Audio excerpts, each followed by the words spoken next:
साथ उतरो। और शिव की जटाओं में इतनी तेज वाली गंगा कहाँ समाती चली गई पता ही नहीं चला। गंगा उतरी जा रही है, शिव की जटाओं में समाये जा रही है, और शिव ने फिर अपनी जटाओं को समेट लिया।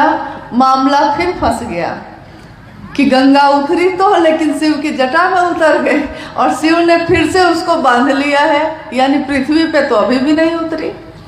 अब फिर भगीरथ जी बैठे और उन्होंने कहा, महादेव अब जटा में ही सारी गंगा है, अब मेरे पूर्वजों का कल्याण कैसे होगा? तो महादेव ने कहा, अरे बस इतनी सी बात है। और कहते हैं कि महादेव ने अपनी एक तरफ की जटा थोड़ी सी हटाई, गंगा का पानी पतली धारा के रूप में वहां से निकला, और एकदम उसका सारा तेज शांत, सारा प्रवाह एकदम शांत, सारी गति एकदम सामान्य होकर धरती पे उतर गई। धरती पे उतरी, राजा भगीरथ के पूर्वजों का कल्याण हुआ, मुक्ति और मोक्ष मिला। कहानी है ये। तो आज भी हम कहते हैं कि भगीरथ ने गंगा को जमीन पे उतारा तपस्या से, अपने पूर्वजों का कल्याण किया। लेकिन इस सारी कहानी में हम भूल गए कि इस सारी कहानी में गंगा का इतना तेज महादेव के लिए कोई बहुत मामूली सी बात थी, और उनका रिसाव यानी उनका धरती पे उतरना ये भी महादेव के लिए बहुत आसान बात थी। तो बड़ी से बड़ी गति को, बड़े से बड़े तेज को, बड़े से बड़े प्रवाह को जो महादेव पल में, क्षण का भी क्षण नहीं लगता, सेकंड का भी सेकंड नहीं लगता, और उसको अपनी जटाओं में शामिल कर लेते हैं। आप कल्पना करिए सिर्फ कि इस धरती पे उस शिव को ही उतारा है साहब हरिंद्रानंद जी ने, तो उस साहब हरिंद्रानंद जी की ऊर्जा क्या होगी, जिसने शिव की शिष्यता को ही जमीन पे उतार दिया है। जमीन पे ही ऐसा वैसा नहीं उतारा, इतना उतारा, इतना उतारा कि आज घर घर में शिव की बात हो रही है। लोग, कोई भी आदमी, अमीर हो, गरीब हो, किसी भी जाति, किसी भी धर्म का हो, शिव को अपना गुरु बना रहा है। अब इससे कोई फर्क नहीं पड़ता कि वो कैसे जीता है, क्या खाता है, क्या पीता है, कैसे रहता है, कैसा जीवन जीता है। महादेव को इससे कोई फर्क नहीं पड़ता। महादेव सबके भाव को ग्रहण करते हैं। कहते हैं महादेव के पास हृदय की हुंडी ही स्वीकार होती है।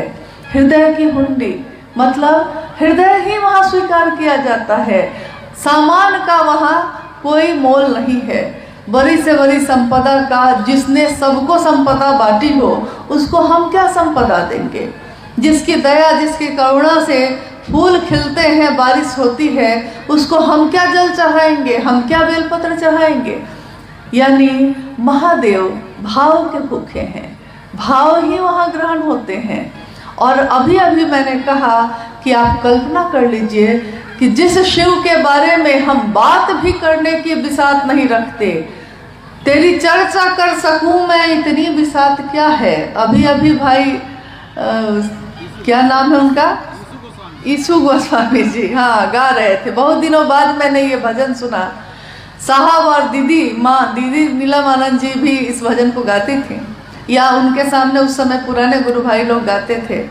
आजकल देखती हूँ कि पुराने भजनों का प्रचलन थोड़ा कम हो गया है, लेकिन जैसे ही ये भजन बजने लगा, साहब और दीदी की सारी स्मृति ऐसे उभर के आई कि लगा जैसे वो बैठे हैं और हम सब उनके सानिध्य में बैठे सुन रहे हैं कि हे महादेव, मैं आपकी चर्चा कर सकूं इतनी बिसात भी मेरी नहीं है, आपको नमन भी कर सकूं इसके योग्य भी हम नहीं हैं, लेकिन तब भी आपकी चर्चा कर रहे हैं, आपको नमन कर रहे हैं। मामूली बात नहीं है ये। तो हम जिस चीज़ को बहुत मामूली समझते हैं, अरे चर्चा ही न है, चर्चा है कर लेंगे, महोत्सव न है आयोजित कर लेंगे, फटाफट करना है कर लेंगे, कौन सी बड़ी बात है, हम सोचते हैं। लेकिन हम उस समय ये नहीं सोचते कि हम किसकी बात कर रहे हैं, हम उस महादेव की बात कर रहे हैं जिनके बारे में दुनिया ने अनेक नामों से नवाजा है। महादेव को, एकमात्र महादेव को अघोरेश्वर कहा गया, यानी अघोर के भी जो ईश्वर है, अघोर जो कभी घोर नहीं होता, कुछ भी हो जाए वो परम शांत ही रहते हैं। अघोरेश्वर, अघोरों के भी ईश्वर। और अघोरा कहा गया माँ काली को, यानी शिव की शक्ति को, यानी शिव और उनकी शक्ति अघोर है, अघोरा है, बाकी सब है तो घोर है। लेकिन साहब हरिनानंद जी ने लिखा है और उन्होंने अपनी चर्चाओं में भी कहा है कि शिव क्या है, वो आवेश रहित आवेश है। आवेश रहित आवेश, ये पढ़ने पे समझ में नहीं आता है, लगता है कि कोई बहुत बड़ी बात हो रही है, लेकिन इसको समझने के लिए आप ऐसे समझ सकते हैं कि आवेश रहित आवेश का अर्थ ये होता है कि पूरी ताकत है, पूरी ऊर्जा है, यहाँ तक कि जितने भी आवेश यानी कि जितनी भी ताकत, जितनी भी शक्ति, जितनी भी ऊर्जा पैदा होती है वो एकमात्र महादेव के पास से ही पैदा होती है और कहीं से नहीं। जहाँ से सारी धाराएं निश्रित हुई हैं, जहाँ से सारे आवेश पैदा होते हैं, वो खुद शिव परम शांत अघोर है, अघोरेश्वर है, परम शांत है। लेकिन याद रखना है हम लोगों को, आवेश है, आवेश रहित बन के बैठे हैं। आवेश नहीं है ऐसा नहीं है, सारी चीजें वहीं से निकलती हैं। जैसे आपने देखा होगा कि हमारे घर में बिजली का तार लगा होता है, तो बिजली के तार के ऊपर रबर चढ़ाया रहता है। अगर वो रबर कहीं से कट जाए और आपका हाथ उससे छू जाए तो क्या होगा? इतना तो आप लोग जानते हैं कि क्या होगा, करंट लगेगा। कह रहे हैं भाई कि करंट लगेगा, और ऐसा वैसा नहीं लगेगा, जितना वोल्ट का उसमें रहेगा सप्लाई उतना वोल्ट का झटका लगेगा। अगर कम है तो हल्का लग के रह जाएगा, लेकिन अगर 440 है तो उसी में चिपक के रह जाते हैं लोग, नहीं। लेकिन उसी आवेश में, उसी ऊर्जा में रबर चढ़ा हुआ है या तांबा का तार से ऊपर से कवर किया हुआ है, तो छोटा बच्चा भी उस तार के ऊपर कूदता है, हाथ से उठा के इधर से उधर रख देता है, फेंक देता है, कोई फर्क नहीं पड़ता, उसको करंट नहीं लग रहा है। लेकिन करंट है उतना ही, 440 वोल्ट है उसमें, लेकिन उसके ऊपर एक परत चढ़ी हुई है जिसके कारण आप उसको छू सकते हैं, आप उसको पकड़ सकते हैं। प्लग उठा के आप प्लग को जिसमें लगाते हैं, जैसे ही प्लग अंदर लगता है उस करंट से उसका संपर्क होता है और पूरे तार में वो करंट आ जाता है। यानी आवेश पूरा का पूरा है वहाँ, लेकिन रबर चढ़ा हुआ है, इसलिए आवेश होते हुए आवेश रहित हैं। महादेव भी वैसे ही हैं। सारे काल को भी जिससे डर लगता है, सारी ऊर्जा का जहाँ से अक्षय स्रोत है वो, लेकिन हमारे आपके जैसे लोगों को के लिए कि हम उनको सुन सकें, हम उनको महसूस कर सकें, हम उनके बारे में बात कर सकें, वो महादेव आवेश रहित होकर बैठा है। तो दुनिया ने कहा कि भोला है ये, भोला बाबा, और किसी को कहा है दुनिया ने, सबको कहा है भगवान है, कोई गलती हो गई तो बड़ा दंड मिलेगा। लेकिन महादेव को तो हम शुरू से बाबा ही समझते आए हैं। महादेव तो अपने हैं, महादेव तो ऐसे हैं जिनको कैसे भी जल चढ़ाइए वो खुशी हो जाते हैं। यहाँ तक कि साहब ने एक बार एक कहानी सुनाई। कहा उन्होंने कि एक जंगल जैसी जगह पे छोटा सा एक मंदिर था, तो मंदिर में शिवलिंग की स्थापना थी, शिव का मंदिर था, शिवलिंग की स्थापना थी। तो चूंकि अब शिवलिंग है तो रात में वहाँ कोई रहता नहीं था कि कौन क्या लूट के ले जाएगा, और मंदिर में बड़ा पहरा रहता है, लेकिन जहाँ पे शिवलिंग की स्थापना हो वहाँ कोई पहरा नहीं रहता, क्योंकि सबको लगता है कि यहाँ से लूटेगा भी तो क्या लूटेगा, सोना चांदी तो है नहीं यहाँ, लेकिन ऐसा हो गया कि वहाँ किसी भक्त ने भाव में आके वहाँ सोने की घंटी लगा दी। अब जंगल में है, लेकिन तब भी उसके पहरा के लिए कोई वहाँ नहीं रुका। एक रात की बात है, एक चोर जिसका पेशा था चोरी करना, चोरी करके ही वो अपने घर को चलाता था, चोरी करने निकला। सब घर में वो अपना देख लिया, बेचारे को कहीं पे मौका नहीं मिला चोरी करने का, चोरी नहीं कर सका। अब बेचारा थक के, है वो चोर लेकिन है तो इंसान, भूख तो उसको लगती है, परिवार को तो भोजन उसको भी देना पड़ता है। तो जंगल के तरफ निकल गया और रोने लगा बैठ के कि हर जगह आज चले गए, कहीं कुछ नहीं मिला। तभी अंधेरे में वो जो सोने का घंटा लगा हुआ था, वो अंधेरा में सोना है चमका। तो देखने गया कि क्या चमका भाई अभी, तो उसने देखा कि सोने की घंटी लगी हुई है। नीचे पूरा अंधेरा था, तो सोना जैसा लग रहा है ये। उसने सोचा कि आज कुछ नहीं मिला तो चलो इसी घंटी को उतार लेते हैं और इसी को बेच के अपना काम चला लेंगे आज। अब नीचे क्या है उसको दिखाई नहीं दिया, और नीचे तो था शिवलिंग। उसने सोचा कि ईंटा या चट्टान कुछ है, पैर से ऐसे ऐसे अंधेरे में टटोला, कुछ दिखाई नहीं दिया, तो देखा कि ऊंची कोई जगह है लगता है, तो पैर को उसी पे रख के खड़ा हो गया और घंटी जो पकड़ा तो घंटी बजने लगी, टन टन टन टन। कहानी है कि महादेव प्रकट हो गए। महादेव ने कहा, मांगो क्या मांगते हो भाई, मैं तुमसे अति प्रसन्न हूँ। चोर घबरा गया, उसको लगा कि मेरे साथ ये क्या हो गया, आज तक तो ऐसा कभी हुआ नहीं, मैंने कोई भक्ति नहीं की, मैंने कभी महादेव का नाम भी नहीं लिया, और सीधे महादेव प्रकट होके कहते हैं कि अति प्रसन्न हो, ऐसा मैंने क्या कर दिया। तो उसने कहा कि प्रभु मैंने तो आपके लिए कुछ नहीं किया। महादेव ने कहा कि अरे क्या बात करते हो, लोग मुझ पे जल चढ़ाते हैं, धतूरा चढ़ाते हैं, बेलपत्र चढ़ाते हैं, तुमने तो अपने आप को ही चढ़ा दिया है। तो कहते हैं कि कहानी है कि भाई चोर ने जो मांगा मिला और वापस चला गया। सोचिए महादेव जिससे सारे देवी देवता डरते हैं, जिसकी पूजा राक्षस भी करते हैं, दुनिया जिनके आगे झुक के नमन करती है, वो महादेव किसी भी तरह से प्रसन्न हो जाते हैं। तभी मैंने कहा कि भोला कहते हैं हम उनको। और साहब श्री हरिंद्रानंद जी ने उस शिव को जमीन पे उतार दिया। तो ये कौन सी तपस्या की होगी उन्होंने, और किन लोगों की मुक्ति और मोक्ष के लिए ये काम किया होगा, क्योंकि राजा भगीरथ ने तो अपने पूर्वजों के लिए किया था, लेकिन साहब हरिंद्रानंद जी ने मेरे आपके जैसे असंख्य लोगों तक, जिसके पास भी ये संदेश पहुंचता है कि शिव मेरे गुरु हैं, तुम्हारे हो सकते हैं, उन असंख्य लोगों तक ये बात पहुंचाने की बात की है।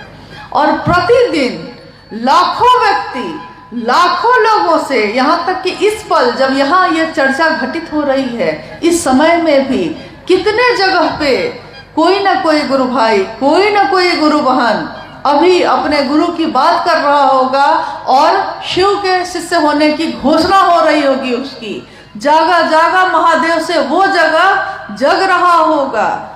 आज भी, अभी भी, यानी पल प्रति पल, प्रतिदिन लाखों की संख्या में शिव के शिष्यों की घोषणा हो रही है, शिव की शिष्यता बढ़ती चली जा रही है। लेकिन आपने कभी सोचा है कि क्या मेरे करने से ऐसा हो रहा है, या आपके करने से ऐसा हो रहा है, या जो आज घोषणा कर रहे हैं उनके करने से ऐसा हो रहा है?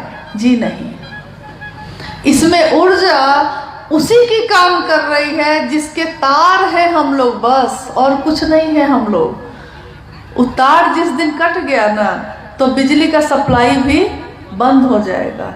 हम लोग बस तार हैं, साहब उसका ट्रांसफार्मर है, और हम लोग के पास जितना हम सह सकते हैं, जितना हम बर्दाश्त कर सकते हैं, उतना सप्लाई वो देते रहते हैं। ऊर्जा शिव की जो उनके दिल में उतरी, जो नमः शिवाय के रूप में सांसों में उतरी, उसको उन्होंने विश्व मानव के कल्याण के लिए, विश्व मानव के लिए कि वो शिव का शिष्य हो सके, इस धरती पे उतारा। और आज चाहे वो गढ़वा का जंगल हो, पहाड़ हो, घर हो, शहर हो, या दुनिया का कोई कोना हो, आज महादेव की बात हम कितने गर्व से करते हैं, कितनी खुशी से करते हैं। सोचिए, जब इतनी खुशी से करते हैं और वो महादेव सब कुछ देने वाला है, तब हम दूसरों के पास क्यों भटकते हैं? कभी कभी कोई कहता है कि कोई महादेव को छोड़कर उधर चला गया, कोई महादेव की शिष्यता छोड़कर उधर चला गया, यानी किसी और मत में, किसी और चीज़ों में चला गया। मैं हमेशा सोचती हूँ उस समय कि कहते हैं कि कल्पतरु है वो। कल्पतरु का अर्थ होता है एक ऐसा पेड़ जिसके नीचे जब आप खड़े हो जाइए तो आपके मन में जितनी इच्छाएं पैदा होंगी वो सारी इच्छाओं की पूर्ति करता चला जाता है। कल्पतरु है शिव, और शिव के छाया के तले खड़े होकर, शिव के नीचे खड़े होकर हम भिक्षा का पात्र लेकर दूसरों के सामने क्या मंडरा रहे हैं? कौन है उनसे बड़ा? एक बार एक फकीर एक राजा के पास गया, राजा के दरबार में गया। फकीर बेचारा बहुत आर्थिक संकट में था तो फकीर, जीवन में कुछ था नहीं, अब खाने को भी नहीं था। उसने सोचा क्यों नहीं राजा के पास चलते हैं, राजा तो प्रजा की रक्षा करता है ना, तो राजा कुछ तो दे देगा मुझको। तो राजा के पास चला गया। राजा के पास जब जाता है तो दरबार उसको रोक देता है, कहता है कि अभी राजा भगवान की पूजा कर रहे हैं। तो फकीर ने बोला कि भगवान की पूजा कर रहे हैं, कोई विशेष प्रयोजन है या प्रतिदिन करते हैं इसलिए कर रहे हैं? दरबार ने कहा कि नहीं, राजा बड़ा दुखी है, उनकी संतान को सुख मिले इसके लिए आज वो पूजा कर रहे हैं। फकीर ने कहा ठीक है, तब अब मैं चलता हूँ। दरबार ने कहा कि अरे अभी अभी तो आए थे, अभी राजा उठ जाएंगे तो जो तुमको मांगना होगा मांग लेना। फकीर ने कहा कि जो खुद ईश्वर से मांग रहा है तो उससे मैं क्या मांगूं, मैं भी खुद ही ईश्वर से मांग लूंगा। तो देखिए, यहाँ कोई दूसरा हमको क्या दे सकता है, लेकिन वो महादेव वो भी दे सकता है जो हमारे भाग्य में नहीं होता, जो हमारे किस्मत में नहीं होता। वो कौन दे सकता है? तो वो महादेव दे सकते हैं। क्यों दे सकते हैं? क्योंकि सबसे बड़ा मास्टर वही हो सकता है जिसने इस दुनिया को बनाया हो। जो बनाता है उसी को पता होता है उसके हर चीज का। देखा होगा आपने कि कोई बढ़ई है, वो टेबल बनाया है या पलंग बनाया है, मान लीजिए पलंग बनाया है।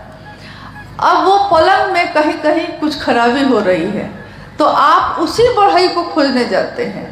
क्यों? क्योंकि दूसरे बढ़ई को बुलाइएगा तो उसको खोजना पड़ेगा, कौन काटी कहाँ लगा है, कैसे लगा है, कैसे ठोका गया है। लेकिन जिसने बनाया है उसको पूरा का पूरा पता है कि कहाँ बड़ी कांटी लगी है, कहाँ छोटी, कहाँ कौन लकड़ी लगी है, कहाँ कौन तख्ता लगा है, सब पता है उसको। तो सबसे अच्छा वही बना सकता है। महादेव की इच्छा से ये सृष्टि बनी, महादेव की इच्छा से ये दुनिया बनी, तो महादेव से अच्छा कौन जानेगा कि मेरे मन की बीमारी कैसे ठीक होगी? क्योंकि महादेव को मेरे रोम रोम का पता है, हर चीज का पता है। और वो जिनके बारे में कहा जाता है कि करता करे न कर सके, शिव चाहे सो होए, तीन लोक नौ खंड में शिव से बड़ा न कोई। शिव से बड़ा कोई भी नहीं है तीनों लोकों में, नौ खंडों में। तो जो वो चाहते हैं, शिव की इच्छा में ही बल है, जो शिव चाहते हैं वही होता है। तो जब हम शिव के पास खड़े हैं, जब शिव हमारे गुरु हैं, जब वो शिव ही हमको सब कुछ दे सकते हैं जो मेरे लिए जरूरी होगा, तो हम दूसरों के पास क्यों भटक रहे हैं? और इतनी बड़ी विधा दुनिया में जहाँ भी हम लोग जाते हैं, जहाँ भी साहब हरिंद्रानंद जी के इस संदेश को दोहराते हैं, वहाँ के लोग कहते हैं कि इतनी सुंदर बात तो हमने आज तक सुनी नहीं। कितनी अद्भुत बात है, कितनी अच्छी बात है। महादेव मेरे गुरु होंगे, मैं उनका शिष्य होऊंगा। अरे हम लोग को आता ही क्या है, क्योंकि कोई मामूली गुरु के पास भी गए हैं तो वो पात्रता खोजते हैं, योग्यता खोजते हैं। कहते हैं कि तुम मंत्रों का जप कर सकोगे ना, तुम साधना उपासना कर सकोगे, तब मेरे पास बैठो। तुम किस कुल के हो, तुम किस जाति के हो, तुम किस धर्म के हो, तुम ब्रह्मचारी हो कि तुम शाकाहारी हो। इतनी शर्तें हैं, इतने बंधन हैं, इतनी वर्जनाएं हैं कि जाते जाते लोग थक गए और हर जगह कुछ विशेष लोगों को ही वो शिष्य बनाते हैं। हर व्यक्ति शिष्य नहीं बन पाता। लेकिन साहब हरिंदरानंद जी ने एक ऐसी विधा दी जिसमें उन्होंने कहा कि हर व्यक्ति परमात्मा पथ का अधिकारी है। हर व्यक्ति, न कोई छोटा है न कोई बड़ा है, समान है। जो 30 साल पहले शिव का शिष्य बना था सो, जो आज का आज अभी अभी बना है वो, उन दोनों में कोई अंतर साहब हरिंदरानंद जी ने नहीं माना। उन्होंने कहा कि रेगिस्तान में भी, राजस्थान के रेगिस्तान में जहाँ बालू ही बालू है, एक घर यहाँ है तो दूसरा घर यहाँ है, पूरे रेगिस्तान में कहीं साद्वल भूमि नहीं है। साद्वल का अर्थ होता है जहाँ पे हरियाली हो, पानी हो, तो कहीं कहीं एकदम बंजर है, रेगिस्तान है, और उसके बीच में कोई एक साद्वल भूमि है जहाँ पानी पीने को मिल जाता है। वैसी जगहों पे भी साहब कहते हैं कि राजस्थान के मरुस्थल में भी किसी ने अगर अभी अभी अपने नाम की घोषणा की है, वो भी मेरे कलेजे का टुकड़ा है। इसलिए हम लोग को ये भ्रम नहीं होना चाहिए कि कोई विशेष ही होगा जो उनके कलेजे का टुकड़ा होगा, ऐसा नहीं है। जिसने भी साहब के विचारों को अपनाया है, जिसने भी शिव के इस संदेश को अपने जीवन में उतारा है, शिव उसके गुरु हुए हैं। और साहब हरिंदरानंद जी का आशीर्वाद, उनका साथ, माँ नीलमानंद जी की ममता उसके साथ चल रही है। अगर नहीं चल रही होती तो हमारे आपके में ऐसी तो कोई बात नहीं है। नहीं कहते हैं ये तो कर्म है उनका, वरना मुझ में तो ऐसी बात नहीं, मुझ में ऐसी बात नहीं है कुछ भी कि हमसे कोई मिलता या आपसे कोई मिलता। क्यों आपके मुंह से शिव की वाणी निकलती है, शिव की ऊर्जा काम करती है, लेकिन इस वाणी के निकलने का मूल कारण इस धरती पे कौन है? वो शिव के शिष्य हरिंदरानंद जी ही हैं। धरती को हमेशा याद रखना होगा कि किसके कारण ये शिव मेरे गुरु हुए, क्योंकि आज तक तो वो शिव थे, लेकिन उस शिव से मिलने की तकनीक हमको मालूम नहीं थी, तरीका मालूम नहीं था। साहब ने कहा कि बस अपने पास, तुम्हारे पास जो ये तुम्हारा मन है, इस मन से ही शिव को पुकारो। कहो कि हे शिव, आप मेरे गुरु हैं, मैं आपका शिष्य हूँ, मुझ शिष्य पर दया कर दीजिए। देखिए हमसे भूल क्या होती है, हम पुकारते हैं शिव को, कहते हैं हे शिव आप मेरे गुरु हैं, मैं आपका शिष्य हूँ, मुझ शिष्य पर दया करिए। लेकिन कहते हैं ये और सोचते हैं दूसरी बात। सोचते हैं कि पेट का दर्द ठीक हो जाता, बीमारी ठीक हो जाती, नौकरी मिल जाती, बिजनेस ठीक हो जाता। कहते हैं कि कोई शर्त होती नहीं प्यार में, कोई शर्त होती नहीं प्यार में, मगर प्यार शर्तों पे तुमने किया। नजर में सितारे जो चमके जरा, बुझाने लगे आरती का दिया। मतलब थोड़ा सा सुख जब जैसे ही आया तो महादेव को छोड़ दिया, आरती का दिया ही बुझाने लगे। नहीं, और कोई शर्त प्रेम में रखता है कोई? अपने बेटा से कोई शर्त रखा है आपने कभी कि हम तुमको प्रेम करते हैं, लेकिन शर्त है कि तुम मेरी सेवा करोगे तभी हम तुम्हारा लालन पालन करेंगे? मैंने कभी अपने बेटे बेटी से ये शर्त नहीं रखी। मैंने अपने भाई से ये कभी नहीं कहा कि भाई तुम हमेशा मुझको प्रेम से बोलोगे तभी मैं तुमको राखी बांधने आऊँगी, अगर किसी दिन मुझसे झगड़ा किया तो नहीं बांधूंगी। ऐसा किसी बहन ने अपने भाई से किया है? यानी प्रेम शर्त नहीं रखता, लेकिन शिव से प्रेम करने की ये विधा, ये तीनों सूत्र, जिसमें पहला सूत्र है दया मांगना, इसमें हम रखते हैं, बोलते हैं दया करिए, लेकिन रखते हैं शर्त। महादेव अगर आप मेरा ये काम पूरा कर दीजिएगा तो हम मनौती चर्चा करेंगे। करते हैं कि नहीं? क्यों? जबकि आप ये कह सकते हैं कि महादेव मेरे पास कुछ भी अच्छा होगा हम आप ही का नाम लेंगे, लेकिन काम आप वही कर रहे हैं, लेकिन बोलने का तरीका बदला कि नहीं? महादेव मेरे जीवन में अगर कुछ भी अच्छा होगा तो आप ही ना मेरे सबसे ज्यादा अपने हैं, तो हम आप ही की चर्चा करेंगे। देखिए ये भी एक तरीका है, लेकिन आप कहते हैं कि अगर पूरा होगा तब आपकी चर्चा करेंगे, और नहीं पूरा हुआ तब नहीं करेंगे। और चाहते हैं कि महादेव दया करते ही रहें। हम शर्त रखते हैं और कहते हैं कि महादेव आप दया करते ही रहिएगा। और महादेव की दया एक शिष्य पर जब हो जाती है तो उस शिष्य में कोई गुरु अपने शिष्य को अपने जैसा बनाता है। महादेव भी जब गुरु होंगे अपने शिष्य को अपने जैसा बनाएंगे। महादेव को कहाँ फर्क पड़ता है? उनके ससुर ने उनको नहीं बुलाया यज्ञ में, तो महादेव को कहाँ फर्क पड़ा? उन्होंने माँ सती को भी मना किया, तुम भी मत जाओ, छोड़ो, सबको बुलाया है, बुलाने दो। न मान का भय न अपमान का भय, जहाँ सारी चीजें खत्म हो जाती हैं वो है महादेव। और उस महादेव का एक रूप है जगत गुरु शिव का। तो सिर्फ कल्पना करिए और सोचिए महादेव के बारे में कि क्या आज तक ये महादेव हमारे इतने अपने हो सके थे, आज हो सके हैं, तो उस महादेव को छोड़ के अब कहाँ जाए? महादेव कितनी मुश्किल से मिलते हैं, कितनी मुश्किल से मिले हैं हम लोगों को। न जाने हम लोगों ने कितने जन्म लिए होंगे, न जाने कौन सा कर्मफल होगा कि ये मानव का तन मिला है, इंसान का शरीर मिला है, तब कहीं जाकर शिव गुरु के रूप में मिले हैं। तो जो महादेव इतनी मुश्किल से मिले हैं, तुमसे एक पल में कैसे बिछड़ जाए हम, जिससे मिलने में शायद जमाने लगे, शायद महादेव से मिलने में जमाने लग जाएंगे, उनसे एक पल में हम कैसे बिछड़ जाएं। तो मान लिया है तो मान के रखिएगा, नहीं माना है तो मानने की कोशिश करिए, और मान कर बैठ भी गए हैं अगर तो फिर से चलाने की कोशिश करिए। और दूसरों को जो दीजिएगा वही आपको भी मिलेगा। इसलिए दुनिया में प्रेम दीजिए, सम्मान दीजिए, शिव के लोगों का सम्मान करिए। कहते हैं कि साहब ने कहा कि दक्षिण भारत में एक संत हुए तिरुमूलर, उस संत के लिखी हुई कुछ किताबें हैं, उसमें वो कहते हैं कि मेरे गुरु नंदी ने मुझसे कहा है, संत तिरुमूलर कहते हैं मेरे गुरु नंदी ने मुझसे कहा है कि अगर सेवा ही करनी है तो उनकी करो जो शिव की सेवा में लगे हैं। ये कौन लोग हैं जो शिव की बात करते हैं?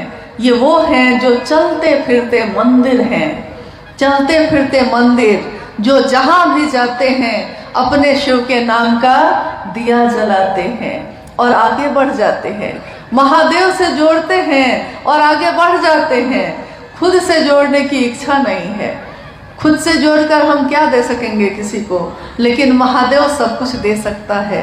तो महादेव से जोड़िए और आगे बढ़ जाइए। आइए हम लोग कुछ जिज्ञासाओं पे भी बात कर लेते हैं, अगर आई हैं तो। गुरु भोग एवं मोक्ष के अभिन्न रूप से दाता है, कैसे? शिव गुरु भोग और मोक्ष के अभिन्न रूप से दाता है।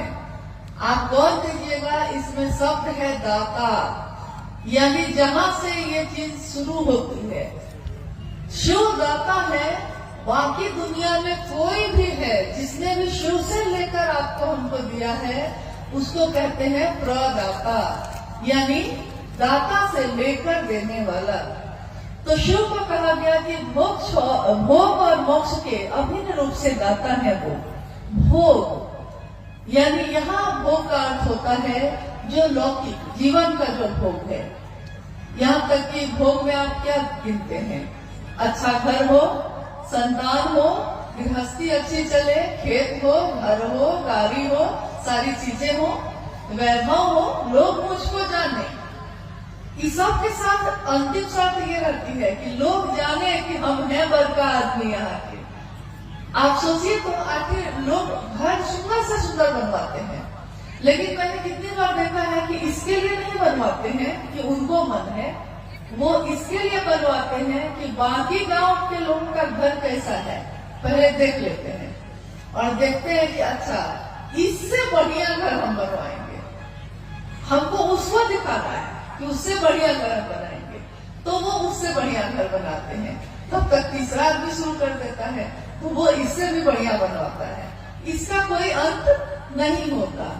तो भोग यानी कि सारी चीजों का एक दिन अगर कोई वैराग्य किसी के मन में पैदा हो जाए तो वो सब चीजों का त्याग कर देता है, अपना घर गृहस्थी भी छोड़ देता है, अपना वैभव भी छोड़ देता है, साधु का वेश पहन के रास्ते पे निकल जाता है, किसी आश्रम में चला जाता है।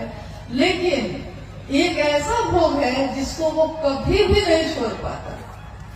वो कौन सा भोग है? सम्मान का। सम्मान नहीं छोड़ पाता वो।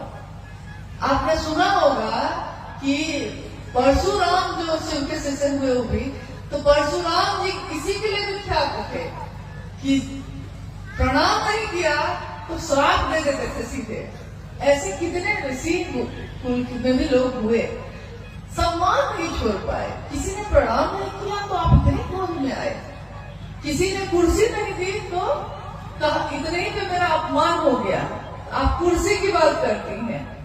एक बार उस समय संयोजक पद हुआ करते थे गुरु भाई गुरुवानों के बीच, तो बिहार से कुछ गुरु भाई लोग साहब के पास आए हुए थे। साहब उस समय पटना में रहते थे, तो घर में छोटी सी जगह थी, घर में चाय बन रही थी अंदर सबके लिए। साहब ने कहा सबके लिए चाय बनवा दो, तो चाय बनी, चाय सबको दी गई। गलती से एक आदमी जो संयोजक थे गलती से छूट गए। अब मान लीजिए आप लोग सब बैठे हैं, मैं चाय लेके जाऊं और कोई एक आदमी तो गलती से छूट सकता है ना, तो अगर छूट गया है तो हम लोग मांग लेते हैं, अरे भैया हम छूट गए, हमको दे दीजिए। लेकिन उस गुरु भाई ने मांगा नहीं। मांगेंगे कैसे? मांग लिए तो अपमान हो जाएगा। साहब के यहाँ बैठे हैं, चाय सबको मिल गई, गलती से छूट गए। उस समय वो कुछ नहीं बोले, लेकिन अपने घर लौट कर जब गए तो उन्होंने साहब के नाम एक लंबी सी चिट्ठी लिखी और उस चिट्ठी में उन्होंने कहा कि आपके घर में मेरा बहुत अपमान हुआ मेरे सामने सबको चाय दी गई और मुझको सिर्फ छोड़ा गया, तो मैं आज से संयोजक का पद छोड़ता हूँ। साहब बड़ा हंसे। उन्होंने कहा कि बताओ, महादेव की बात करने वाले का मन इससे एक चाय की प्याली से टूट गया। मतलब छोटी सी बात पे बरसों के याराने गए। नहीं, छोटी बात पे ही बरसों से दोस्त यार हैं, मामूली सी बात होती है, उसी में जो दिन रात एक साथ खाते पीते थे मुंह फुला के बैठ जाते हैं। तो भोग की बात मैं कह रही थी कि भोग यानी सम्मान सबसे बड़ा भोग है। आप बताइए कि और चीजें आपके पास है या नहीं है, ये नहीं पूछ रहे हैं, लेकिन सम्मान है कि नहीं। कहीं भी आप महादेव की बात लेकर जाते हैं तो कोई आपसे घृणा करता है क्या? आपका अपमान करता है, कुर्सी देता है बैठने को। यहाँ तक कि अगर गुरु वाहन चले जाए तो घर के अंदर भी अनजान लोग भी अपने घर के अंदर बैठा लेते हैं कि महिला है, घर के अंदर बैठा लेते हैं, आपसी की चर्चा कर लेते हैं।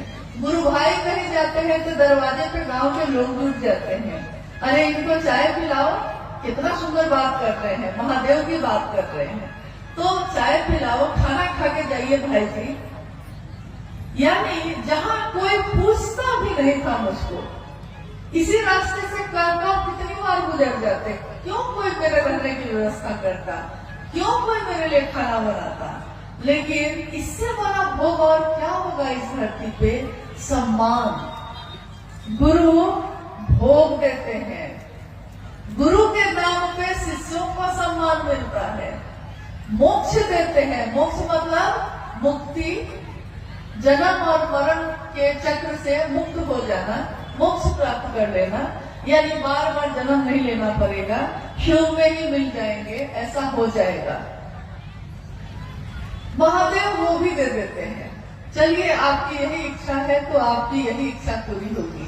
लेकिन एक बार साहब ने पूछा चर्चा स्थल पे कि शिव के शिष्यों को अगर गुरु भोग और मोक्ष दोनों देंगे, दोनों दे देंगे, लेकिन जिसने शिव को चाहा है, जो शिव के नाम पे दीवाना है, मस्त है, कल गुरुवार ने कहा कि हम लोग मस्त हैं, महादेव की बात करके हम लोग मस्त रहते हैं।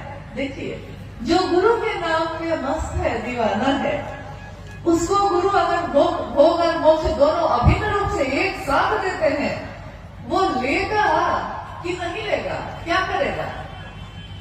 जिसको शिव से लगन लग गई हो, जो शिव से ही लगन लगा बैठा हो, सूरती के डोरिया गगन बीच लागल, कोई गेले गुरु से स्नेह हो, गुरु से स्नेह हो गया है।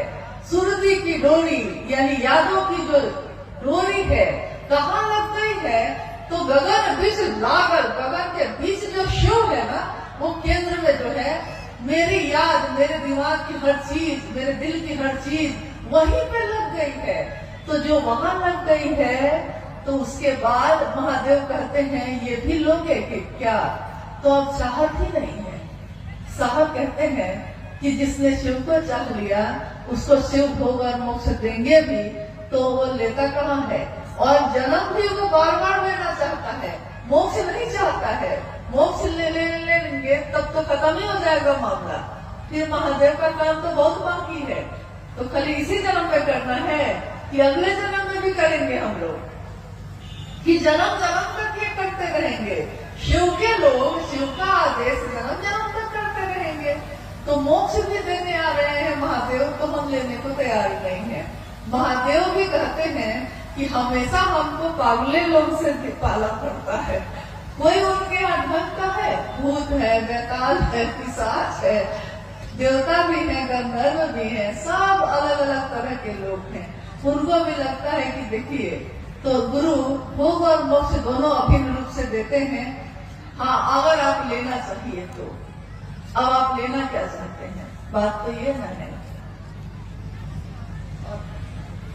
अगली जिज्ञासा है कि शिव की पूजा एवं चर्चा में क्या अंतर है, समझाने की कृपा किया जाए। जिज्ञासा आपने सुनी, शिव की पूजा और शिव की चर्चा में क्या अंतर है? शिव ही है, एक ही सत्ता है शिव। पूजा भी हम कर रहे हैं तो शिव की कर रहे हैं, और चर्चा भी कर रहे हैं, यानी गुरु रूप की चर्चा कर रहे हैं, गुरु मानकर शिष्य बनकर चर्चा कर रहे हैं, तो शिव की कर रहे हैं। लेकिन एक भारी अंतर है दोनों में। भारी अंतर ये है कि शिव की पूजा में श्रद्धा चाहिए, विश्वास चाहिए, समर्पण चाहिए। शिव की पूजा यानी कि पूजा में हमारे बुजुर्ग कहते हैं, हाथ जोड़ के सिर झुकाओ, आंख बंद करो, मन महादेव पे लगाओ, विश्वास रखो, विश्वास करो, समर्पण करो, श्रद्धा रखो, तब होती है शिव की पूजा। और शिव की चर्चा में विश्वास नहीं है तब भी कोई बात नहीं है, श्रद्धा नहीं है तब भी कोई मामला नहीं है, समर्पण नहीं है तब भी कोई फर्क नहीं पड़ता है।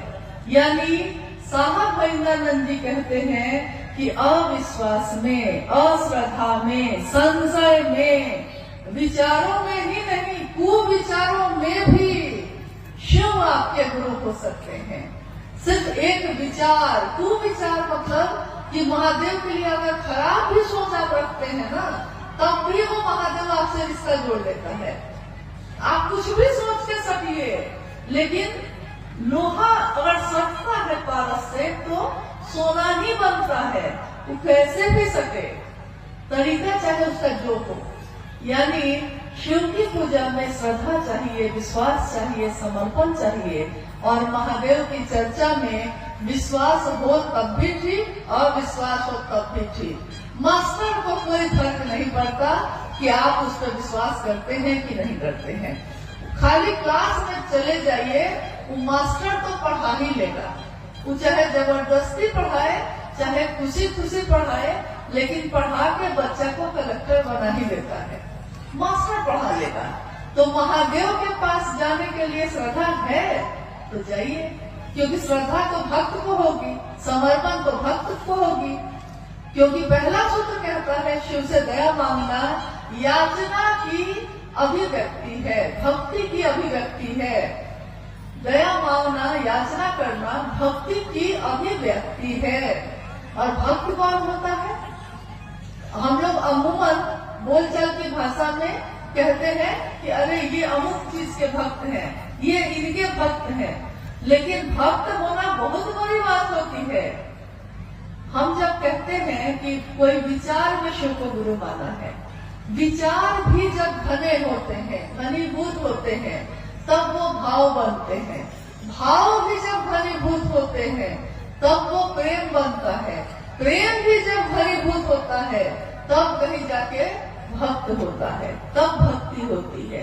तो क्या वैसी भक्ति हम लोग की है कि शिव नहीं तो कोई नहीं? क्या उमा के जैसा है कि वरहू शंभु नहीं तो रहूं कुंवारी, वरण होगा तो सिर्फ शिव का नहीं तो किसी का नहीं होगा? क्या ऐसी भक्ति है? अगर है तब भी शिव के लिए है आप, और नहीं भी है अगर, तो ये रास्ता बहुत सरल है कि गुरु मान लीजिए, तू गुरु बनाना हो जेकर देहल चोला बा, दुनिया का भी कहके देवे वाला भोला बा। तो दुनिया क्या देती हमको? दुनिया तो कभी प्रेम देती है, कभी अपमान करती है, कभी अपना बनाती है, कभी पराया कर देती है। लेकिन महादेव तो ऐसा नहीं करते, वो एक बार अपने हो जाते हैं तो हमेशा अपने ही रहते हैं। तो शिव की पूजा और शिव की चर्चा में, दोनों में बड़ा भारी अंतर है। लेकिन शिव की चर्चा आपके मेरे मन में धीरे धीरे शिव के विचार को, उन्हीं के भाव को, उन्हीं के प्रेम को, उन्हीं की भक्ति को गहरा करता चला जाता है। और साहब मेहतानंद जी ने कहा है कि शिव की शिष्यता में एक ही चीज अनिवार्य है। क्या? शिष्यानुभूति पढ़ी है आपने? साहब की बोली हुई, वो लिखी हुई किताब है, छोटी सी, 1990 के दशक में छापी गई थी। आप में से किसी ने शिष्यानुभूति पढ़ी है? आओ चले, शिव की और किताब में भी है वो, आपने किसी ने पढ़ी है? गढ़वा में कोई पढ़ा ही नहीं शिष्यानुभूति, पढ़े है ना कुछ लोग? तो उसमें एक ही चीज अनिवार्य है, कुछ नहीं है तो कोई बात नहीं, अस्थाई शिष्य भाव, यही एक अनिवार्य चीज है। लेकिन ये अनिवार्य चीज जो है बड़ा मुश्किल है, बहुत कठिन है। लेकिन करत करत अभ्यास के जन्मति होते सुजान, करत करत अभ्यास, यानी शिव की चर्चा करते करते, शिव की बात करते करते, दूसरे को स्टेशन पहुंचाते पहुंचाते हम भी पहुंच जाते हैं। दूसरे को महादेव का रास्ता दिखाते दिखाते हम भी उस रास्ते पे चलने लगते हैं। कहता है ना, हमको नहीं देखा हुआ है तुम दिखा दो, तो हम भी तो उस रास्ते पे चल देते हैं। तो शिव की चर्चा करते करते हमारा मन धीरे धीरे धीरे धीरे शिव के लिए अस्थायी भाव से आने लगता है। एक जिज्ञासा है, शिव गुरु को मानते हैं, उनसे दया भी मांगते हैं, नमन भी करते हैं, पर चर्चा नहीं कर पाते हैं, तो शिव मेरे गुरु नहीं होंगे क्या? चर्चा कैसे कर पाएंगे? दया मांग पाते हैं, नमन कर पाते हैं, लेकिन शिव की चर्चा नहीं कर पाते। शिव से दया मांगना, अगर आपने पहला सूत्र ठीक से कर लिया है तो ये हो ही नहीं सकता है कि आप चुप बैठिएगा, क्योंकि उसके बाद तो आप जो बोलना शुरू करते हैं। जो लोग मूक थे, मौन थे, अपने घरों में बंद थे, उन लोगों ने जब शिव को गुरु बनाया तो ऐसा बोलना शुरू किया कि सामने वाला जब मिलता है तो घबरा जाता है, कहता है पहले ही कि हाँ हाँ हो गया, अब इससे ज्यादा मत बोलिए, हम मानने को तैयार हैं, शिव मेरे गुरु हैं। वो इतना बोलेगा कि महादेव को गुरु बनाए भैया, बनाए, कि लास्ट में वो कह देता है कि हाँ भैया अब मत बोलिए, अब थक के वो कहता है कि इससे बढ़िया है कि मांगिए लेते हैं, तो मांग लेता है वो। यानी कि तब भी आप चुप नहीं होते। शिव का ध्यान, शिव का भाव दिल में थोड़ा जागेगा तो मुंह से तो अपने आप ही निकलता है। ये शास्त्र से बोली हुई बात है, ये शिव गुरु का मंच है। बोलिए, आपने कभी किसी को बड़े विद्वान को आके यहाँ बोलते सुना है? कभी नहीं सुना होगा। हमारे गुरुवान ही बोलते हैं, वही भजन गाते हैं, वही चर्चा करते हैं, वही संचालन करते हैं। यानी शिव शिष्यों की ये दुनिया, हाय रे ये दुनिया, हरिंदर की दुनिया, एक हरिंदर निहाल सारी दुनिया। कैसी दुनिया उन्होंने बनाई है, जिसमें कोई शास्त्र नहीं पढ़ा हमने, कोई किताबें नहीं पढ़ी हैं। कितने लोग तो अनपढ़ हैं, दुनिया जिसको कहती है गंवार वो भी है। लेकिन जब महादेव की बात करना शुरू करते हैं तो लोग ठहर के सुनते हैं कि कौन बोल रहा है ये भैया, ये कहाँ से सीखा आपने, वो कहता है, पूछता है। और भैया या दीदी कहती हैं कि भाई ये तो भैया साहब महेंद्रनाथ जी का बात है जो हम कह रहे थे।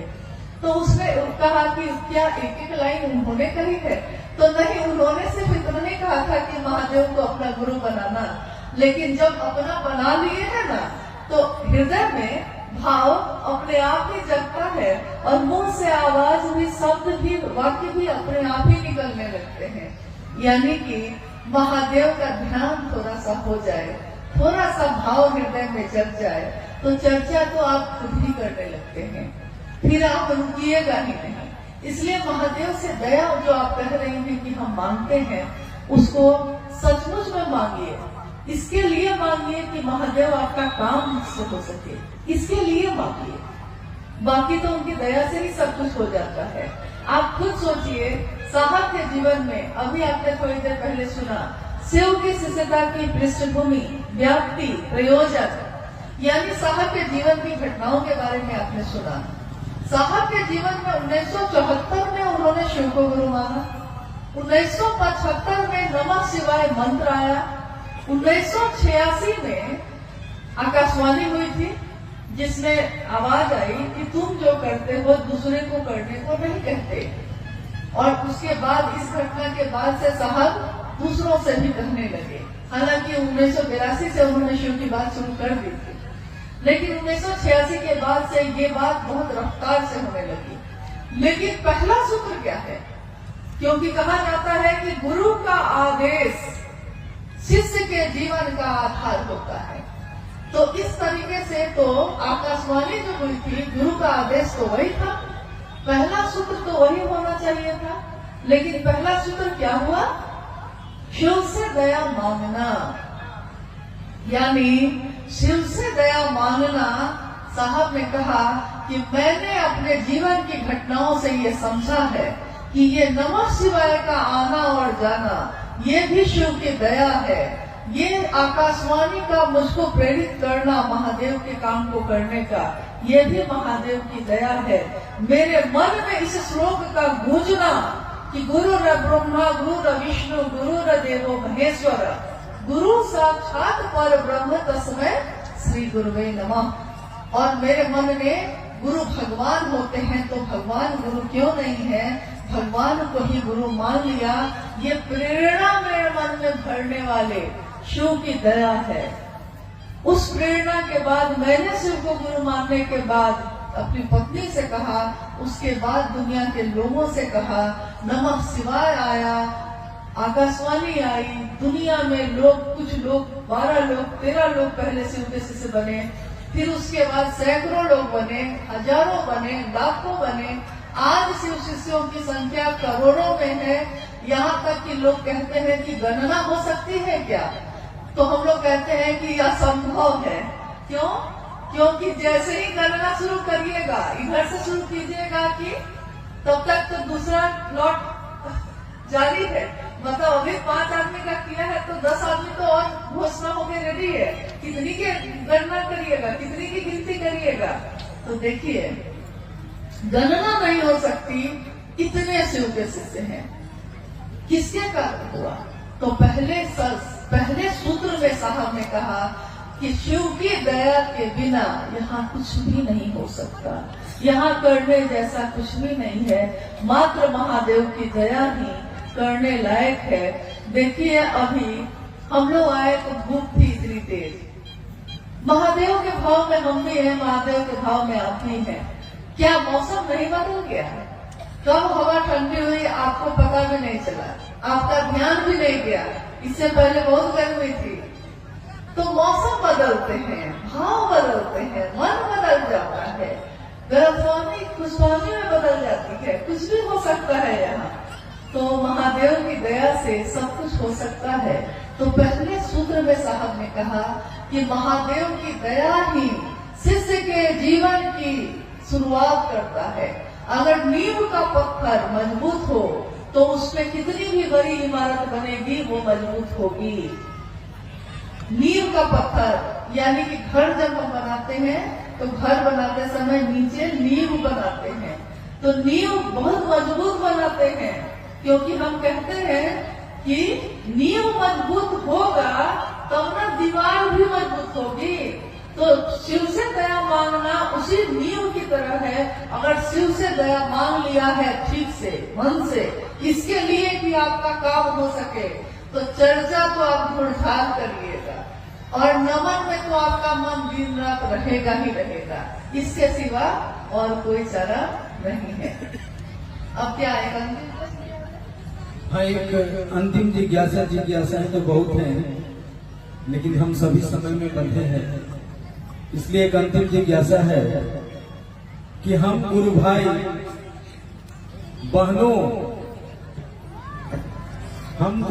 गुरु बहनों के जीवन में महाशिवरात्रि का क्या महत्व है?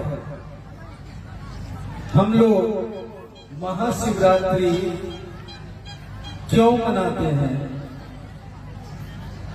हम सभी गुरु भाई गुरु बहन यानी शिव के शिष्य, हम सभी गुरु भाई गुरु बहनों के जीवन में महाशिवरात्रि का क्या महत्व है?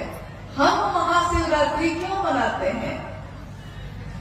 जब साहब मधेपुरा में रह रहे थे उसी समय मां नीलमानंद जी ने कहा कि हमने शिव को गुरु बनाया है तो हम लोग को शिव के लिए कुछ करना तो चाहिए।